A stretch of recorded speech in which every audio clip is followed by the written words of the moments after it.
SportsWrap.org.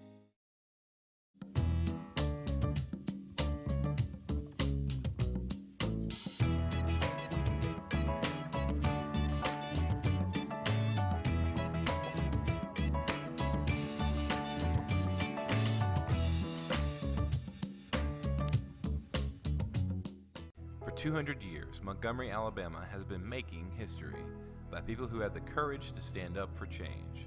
Today, this riverfront city has been reborn, embracing the past and looking forward to the future. From the National Memorial for Peace and Justice to the stage of the Alabama Shakespeare Festival, this is where history was and is made. We are proud to call Montgomery home, and together, we can be the change.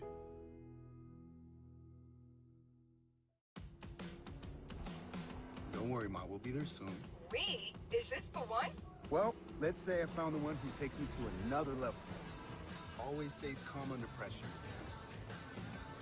Most importantly, the one that helps me discover the coolest places. This sounds wonderful. Come outside, I'll introduce you. They're here. Definitely the one. Introducing the all-new Nissan Frontier. Maureen is saving big holiday shopping at Amazon, so now she's free to become Maureen the Merrier. Food is her love language, and she really loves her grandson. Like, really loves.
Can I get the now bar, please? $1. Have a good one. Got it. Hey, what's going on? Hey. Let me get a now bar. Sure. $1. Appreciate you. Got it.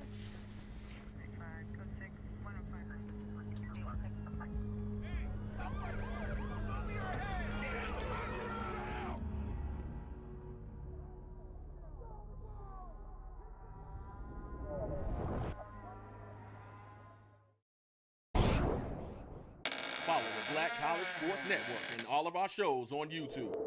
You can find us at MyJBN Online and on all social media at MyBCSN1. Sugar Chateau Desserts is a specialty bakery located in the Charlotte, North Carolina metro area. We will create delicious and one-of-a-kind treats for any occasion. Sugar Chateau is currently shipping cakes in a jar, offering a variety of different flavors in a single-serve container that can help you celebrate in accordance with social distancing. Place your orders today by calling 803-526-7895 or visiting sugarchateaudesserts.com. If you think all pads are exactly the same, think again. This is Always Ultra Thins reinvented with the Always Triple Protection System. This pad wicks gushes 90% faster, absorbs even more so you can feel dry, and locks odors in. Rethink your pad for up to 100% leak-free and odor-free comfort with the totally reinvented Always Ultra Thins. This is always like never before. The human voice has always connected audiences with experiences. Major brands all across America have trusted Kever's voice time and time again. Conversational, powerhouse, intelligent, and sincere. That's the voice you need for your creative marketing process. KEAVERSVOICE.com. Kever's Voice, Kever's Voice, KeversVoice.com. Always on, all the time. You see, Head & Shoulders has scalp shield technology, protects against flakes, even between washes. It's never not working. Kind of like us. We're never not working. Number 15? That's my rub. Ooh, nice. Never not working. Never, ever, never, ever not working. Welcome, everybody, to Juneau, Alaska. I don't like this one. Me neither. Let's get out of here. Dandruff protection that's never not working. Head & Shoulders scalp shield technology.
Well, hello and welcome to another live edition of the BCSN SportsWrap.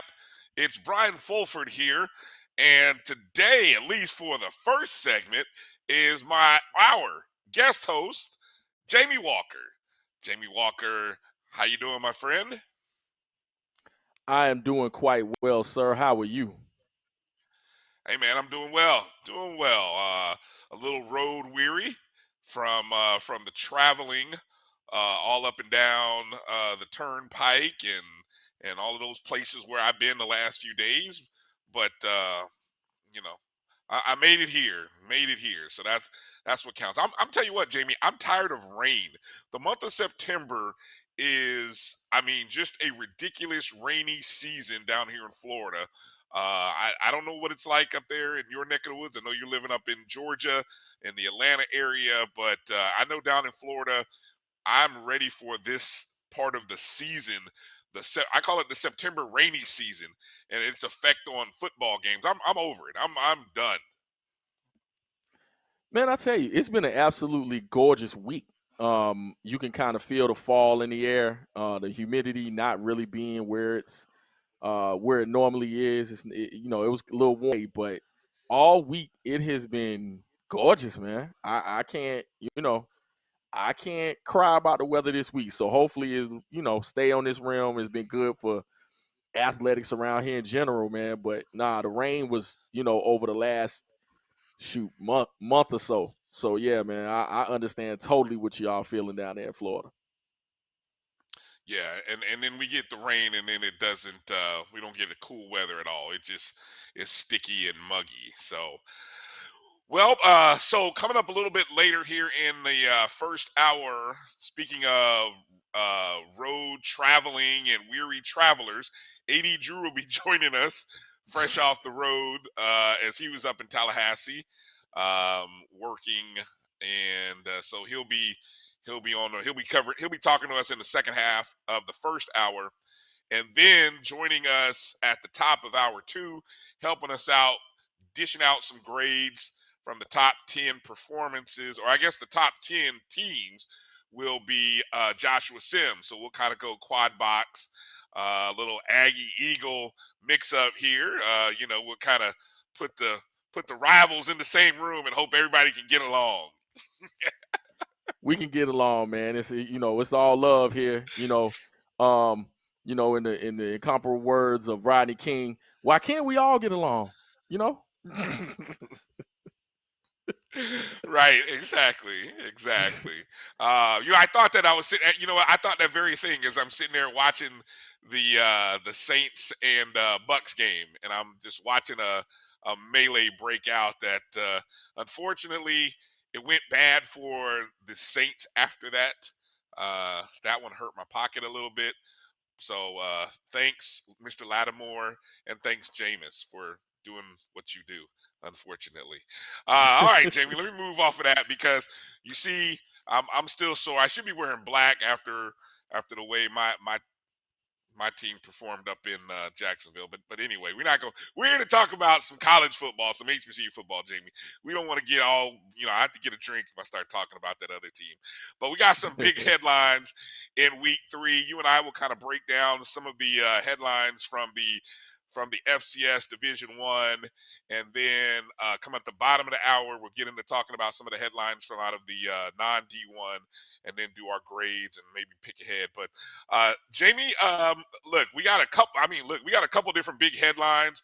It's sort of a either or kind of thing, but I think there's a couple of big. I'm gonna turn it over to you. I'm gonna give you the first shot at the first big headline for the Division 1 FCS level after Saturday. I'll tell you what. There's a couple of them that are major. When it comes to just the football field, I'm not gonna touch the comments by a certain coach. Not yet anyway. Maybe we'll get into that later. Yeah, we want to save that. Yeah, definitely. We got to get into that. Yeah, coach complained. But just the football. I mean, yeah, it's a couple of them, man. I'm gonna go with the Texas Southern defeat of Southern. And what I mean by that is I was one of those people, admittedly so, and I'm breaking into the habit of saying this every week. I'm having to change my order of operation when it comes to where these teams are standing, because Texas Southern just absolutely blanked, literally, Southern, and you can see what it is not to have a quality signal caller or just someone that you can't fully rely on, being a two-dimensional quarterback, and what that does for your football team. Everyone kind of, figured Southern would be there. Coach Eric Dooley, leaving Prairie View, coming over to Southern, would be, the perfect hand and glove and fit. But what you ended up seeing was Southern is lacking, and you're going to have to give him some time to be able to develop that offense as they would want it. But what surprised me more so than anything is they did not look good on defense either. Andrew Body, and I'll still stand on this as well. Challenger Shadua Sanders for, quite honestly, being in that number 1 spot, quarterback wise, in the SWAC. Because if you look at it, they played 2 different styles of QB to me. So when you're looking at the ways in which that team operated, if Texas Southern could have been doing this, because I worried about them for a while, and even in the second half of that ball game, real conservative. So it was one of those things where you're looking at, let Andrew cook, let him go, let him take the ball and literally run with it and pass. But he looked so good, particularly in that first half. But Southern's defense didn't look good at all. They had major holes in it, and you thought with their play that they would look so much better against that offense, because Texas Southern didn't look good in the first couple of weeks themselves. But that was probably the biggest storyline on the field. But I'm gonna give this man some credit too. Fred McNair. Fred McNair just coaches. He puts his head down. They play ball. Alcorn just goes about the business of Alcorn. And when you're talking about McNeese, who was undefeated going into, they always called him the 13th SWAC member. We do. You're talking hold on. We do. I don't know everyone else won't claim that. I'm going to claim that as a BCSN SportsWrap. We claim McNeese State as everybody else won't do that because they got their SWAC pride. But no, we 15-0 was the record going into that game against Alcorn. Right, and it Against was SWAC never in doubt. opponents. Yeah, and that game honestly was never in doubt. Yesterday, I just sat back, relaxed, and tried to go around all of HBCU football. But that game in particular, it was at night. You were able to see the vast majority of that. Alcorn was in control from start to finish. Looked good doing it. I'm telling you, hey, everybody's having to change their order of finish when it comes to that SWAC West, because right now they look the part. They really do look the part. All right, let's break these two games down. Two big headlines right off the bat. So obviously when you go and look at this, obviously Southern. The first thing that kind of shocked me. Southern was really only a 3.5-point favorite on a neutral site.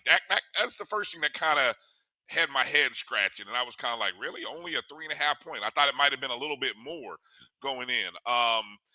Southern threw in the ball game 3 interceptions in that ball game, but 2 of those were in the first half, and they both occurred after Texas Southern scored touchdowns.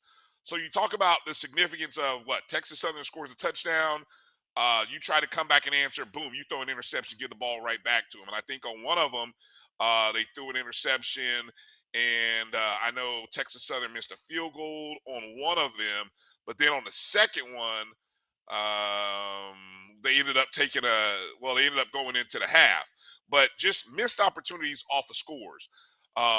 Also, Southern had 2 different turnovers on downs, which cost them. The first one that cost them, you're down 14-0.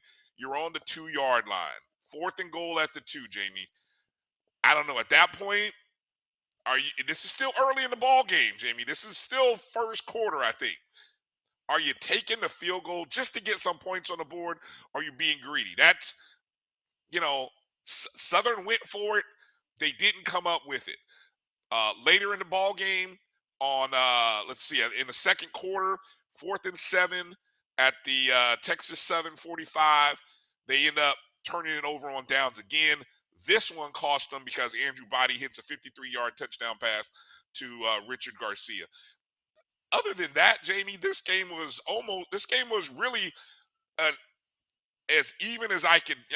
I could call it an even ball game statistically, but those moments are what cost Southern, and that's what I hear a lot of people complaining about, and especially a lot of Southern folks, a lot of Southern people who cover and analyze, and they're going to question the quarterback decision as well, because there was no change made at the quarterback position. You got a quarterback who threw 3, but he also led your team in rushing, McCray, and so that's the big question that I know Southern's going to be looking at. So I mean, what's your let's look at it from 2 fronts here. Are you buying Texas Southern? Does this win gives you confidence, or was this just, hey, it's 1 win, let me see more for Texas Southern? And then Southern, here's a team that I always say, Jamie, it's never a good thing when you beat somebody 82-0, because everything else is downhill from that. You whooped up on a team from the NAIA 82-0. And then now there's the expectation level is to be perfect like that from here on out. And then I don't know, Jamie, when's the last time you shut someone out 82-0 and then you get shut out 24-0? You talk about the highs and lows of a season. Man, you said a whole lot there, because I think when you're looking at the way these squads are generated, I think there were so many unknowns that everyone was guessing. We're all pundits in this space, so we assume based on past experiences what this team is projected to do. And so when you're looking at Southern, especially, they were 1-1, but we had no clue what this team was. You beat a team 82-0, or whatever the score was against Florida Memorial, and then lose to a Power 5 school. You have no idea where to gauge what they are. And I think this was the first test in which you could really say, we see what this team is going into, basically the same level of competition. For Texas Southern, I think they are a team, especially offensively, that can compete with anyone. I think Coach McKinney, even in his post-game comments, talked about the way that no one believed in the defense. And Yeah. so when you're talking about if they're able to compete defensively, if you're able to stop a quality passing attack, then they are right up there in the West as well. I don't think it's fool's gold at all. But I do think you're catching a Southern team that is one-dimensional. If you can't get anything done in the passing game, and kind of what you alluded to when it came to the the play calling. I think when you're limited, and I think when a team strikes and a team hits you in the mouth like Texas Southern did, I think as a play caller, sometimes ego stands in the way of what you're trying to do. I don't care what level of football you are actually calling plays. When it comes to it, all right, you feel the need to strike back, and I think taking the points in that situation gives you a psychological advantage unless he determined that they could not stop them offensively and you had to, fire back. So I'm not sure what, the thoughts were in that approach, but I just think that West is a little more competitive than people give it. If you look from top to bottom, I think you're looking at teams, up and down that could possibly win it.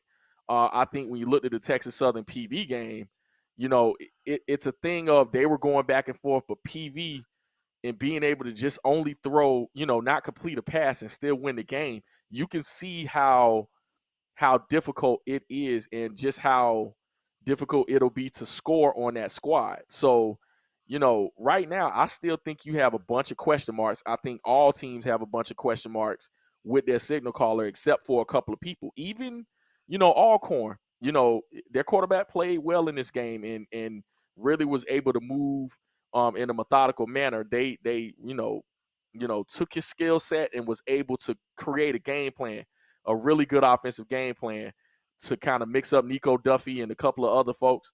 And so when it comes to just the way that they are able to do things offensively and defensively, right now they're in the catbird seat, but watch out for the rest of those squads. They are very capable of winning games.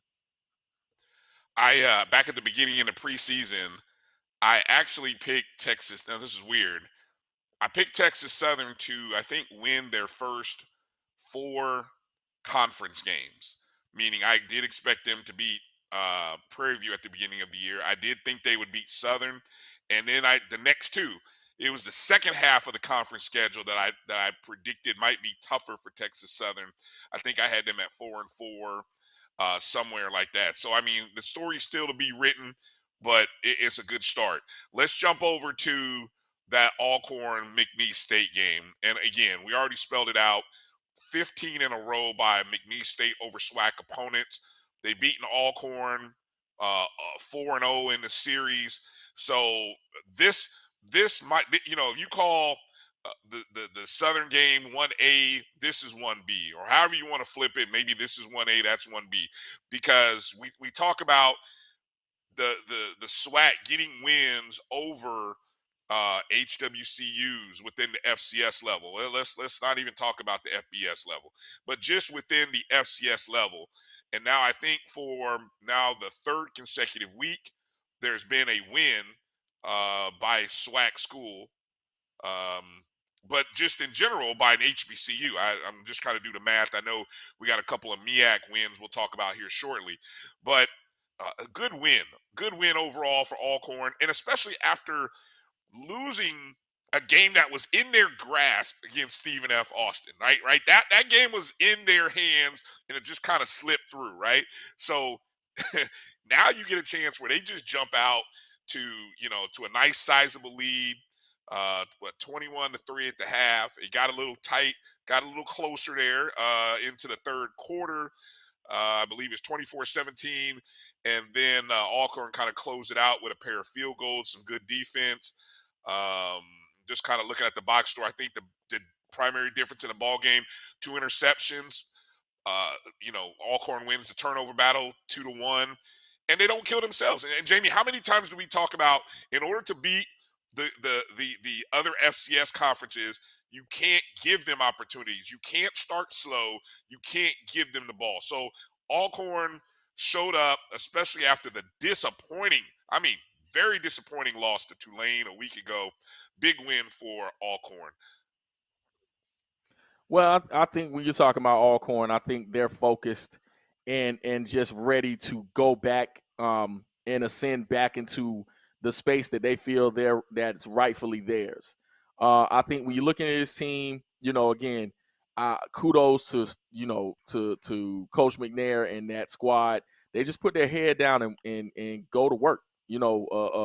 Workman-like attitude, but they also have talent. They've used the transfer portal to be able to bring in guys to replace some really, really good, players that have gone on, Stanford Anderson, you talking about, replacing, Felix Harper. You're talking about, players that were really good for your squad. Actually, congratulations to Mr. Harper, by the way, signing in the CFL. So, I saw that really news good spot for him to fall. So yeah, most definitely, man. So that's great. But when you're talking about the way if they beat Stephen F. Austin in the first week, you're talking about a squad that's ranked. I really sincerely believe that because, Tulane, of course, is Tulane. They're going to be who they are. But when you're talking about just two out of conference wins, who, if you look at the Twitter banter all the time when it talks about the SWAC and their out of conference schedule and out of conference wins, they don't have very many. So to have these wins and be close in that Stephen F. Austin game, close to winning it, I call it, they lost the game. I call it, around here, in the city of Atlanta, we call it falconing. But they gave that game up, man. They gave that game up, and you hated to see it, but at the same time, they were in that game from start to finish. So when you're looking at the way they were focused on this particular game, you saw some of that come back to haunt them within the third quarter. But again, kudos to that coaching staff. You're talking about a team that, was relentless in their pursuit to win that game. And when you're talking about opponents that are out of conference, but right there in your neighborhood, you want to win those games. And so just like FAMU was able to get into the playoffs this year or last year, you never know what can happen based on your out of conference schedule to get you in there. Hey, you never know. You may win the whole thing. I know everyone is talking, Jackson State right now, but when everything shakes out, if you can have these quality wins, you never know what can happen. So I think it's great for Alcorn. Yeah, definitely. Aaron Allen, quarterback for Alcorn, the junior signal caller from Missouri City, Texas. Another Texas guy. Who was it? Was it I think it was Dr. Cavill was pointing out the number of Texas quarterbacks in the SWAC. So add him to I think there's like 5 of them running around. Don't get me to lying here. You guys on the chat room, in the chat rooms, you could probably name them out. I know we got Bodies, Sanders, that Prairie View's got one, Alcorn. I know I'm missing somebody, but I feel like half the conference might have. So folks from Texas, puffing out their chest a little bit. Oh, Alabama State's got one. So yeah, that is about 6 right there. So anyway, he was 15 of 27, 189 yards, a touchdown, 126.6 rating. So and he's a guy who along with let's see, on the rushing, Leatherwood had 80 yards on 11 carries. Howard 20 carries, 74 yards and a score. Nico Duffy 14 carries. I mean, they ran the ball 52 times, Jamie. That's what you call, I mean, getting off that number of plays. I mean, think about that. They passed 27 times, ran 52. So I mean, that you're doing almost 79 plays. I mean, that's a good number of plays for Alcorn. So that's telling me good drives. Good drives were had by those two teams. So look, while the SWAC is making headlines, oh no, let's not skip over what the MEAC is doing, because the MEAC with 2 impressive non-conference wins, and the first one probably belongs to North Carolina Central, coming into the contest, I believe ranked number 3 in the HBCU Pro Sports Media, actually number 2 in the HBCU Pro Sports Media poll. They're traveling to number 25, New Hampshire, taking on a top 25 team. And under Davius Richard, all Central does is win. I know that has to hurt your heart a little bit, Jamie, but all they do is win right now. 3-0, 45-27 victory over New Hampshire. Richard is 18 of 27 passing for 194 yards, 2 touchdowns. Then he carries 16 times for 140 yards and a score. Pretty impressive performance by North Carolina Central, wouldn't you say, Mr. Aggie? Absolutely. Like look, I'm a fan with some sense. You know, I'm not the fanatic that I guess I'm supposed to be, especially when it comes to analyzing, but give kudos to that squad, man. North Carolina Central is absolutely playing great ball. Both offensively and defensively. Look at again, you have a quality signal caller that's been, there for the last couple of years, man. You're talking about him really playing at a high level right now. But when you're talking about that squad overall, what worries me kinda is that he is doing it all. I think once you get them in a place to where they're able to run the ball effectively, because they focused. I talked to Coach Trey Oliver at MEAC Media Day, and their concentration was number one to finish, and number two was to get bigger and stronger. And so when you're talking about their offensive line and the replacements that they have made, them wanting to run the football better, I think would bode well going forward, because what you don't want to do is have your quarterback taking that many hits. But right now he's playing at a super high level, both in the passing game and running game, because their concentration on offense is to continue to move the chains. If you look at, I went back and looked at that tape against A&T, and what I will tell you is him being able to continue creating first downs, just moving the chains, is his value as a quarterback right now, especially with his legs. So if he continues to be able to do that, this team will go far, because there's really not anything schematically that you can do. You can have a spy there, but he'll beat you in the passing game. And I think they scheme up enough to be able to have this offense really be able to take them to greater heights. If they can continue to defend on the back end, watch out for this team. And I am so looking forward to the matchup with South Carolina State and North Carolina Central. That I think they were close last year. I think this year Central has taken that next step and has ascended to being able to compete with that squad. We'll see. They don't have a lot of names defensively. Of course, you still got Brandon Codgerton, who's a quality corner, but along with being able to be special on special teams. But I think Davius Richard is the one that kind of stirs the drink when it comes to what they do. So that was a huge win against a ranked squad. Again, adding to their out of conference value. So we'll see what happens there, man. Like, hey, Central is rolling right now, and I got to give them all the props in the world. I really do. Hey, and the thing I like about Richard is when you have a quarterback with that skill set, you got to let him do what he does. I feel like he's a good enough runner and a good enough passer. I mean, I'm looking at the numbers here. He distributed the ball to 7 different receivers. I mean, yes, they have their 2 primary receivers, but they've also got 2 primary 2 running backs running complementary support with him. Taylor and Collier, each of those guys ran for about 10 or 11 yards or 10 or 11 carries.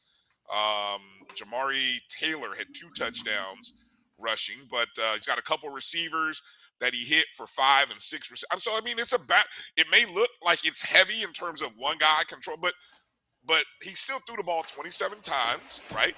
He only carried 16 times. So I'm really liking everything that I'm seeing from Central. I even just saw Zach from Blue Bloods. I saw him put his top 25 out. Central's at number 19 on his poll. So it'll be interesting to see, and that's his FCS top 25. So I'll be interested to see what the other organizations who rank you know, in among the FCS do. I know he's again number 2 in Black College FCS in the major division of the Pro Sports Media Association's poll. I don't know offhand where he's at on where Central is on Box to Row and the other ones, but this is a team that I don't know. Do they have any? Do you know? Do they have any FS teams on their schedule, Jamie? Offhand, I mean, I can look it up during the break, but I just offhand. Do you happen to know?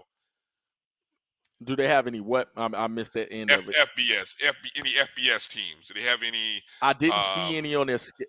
Didn't see any on their schedule that they're playing, but I think they have a game coming up with Campbell that will go a long way to seeing. You know, I know Campbell's FCS too, but I think they're one of those highly rated squads within the FCS that will really give them a test, and we'll see exactly what Central's made of or what Campbell is made of, because they're playing. Campbell's playing, I think, Dale State, Central, A&T, and Jackson State. So Central trying to go for the Black College National Championship for some reason, but for sure. Yeah, definitely. Central has VA Lynchburg coming up, so that never want to. You know what? Listen. I'm gonna give them props right now. I said it on Twitter the other day. VA Lynchburg looks better. They're getting better. I know they got blown out that first game, and they're gonna have some games where they're not. Of course they're overmatched. But their game against Presbyterian, I was able to look at it. They competed. And I tell you what, VA Lynchburg is looking better. They are looking better. They're going to mess around and sneak up on somebody. They really are. They're going to give somebody a scare. Catch somebody. Dell State just beat them this past week, 35-19. And so, you don't want to be that team. No, with all respect, not saying that, they're the bad news bears or anything, but it's just one of those things right now where it's a program that's building itself up, and we'll see what happens and where